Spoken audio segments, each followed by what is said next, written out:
first thing you want to do before working on any electrically driven air compressor is to make sure the compressor itself is turned off, the power to the compressor is turned off, and if possible, that the air compressor is unplugged from the power service. Once you feel you're sure that you've turned off the power to the compressor and disconnected any additional power sources that might operate the air compressor, What's up? He's complaining about like a sore throat.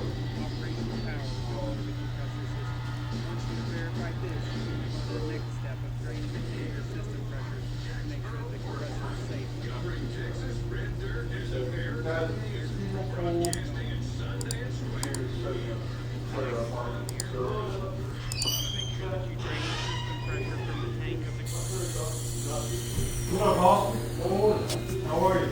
I'm good. You? Yes. Right out here, I can't breathe. Because structural and all that stuff. Well, my grandma. Well, he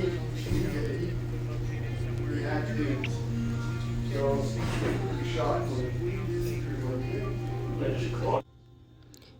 in this video, we will go over service components on the RS3 air end.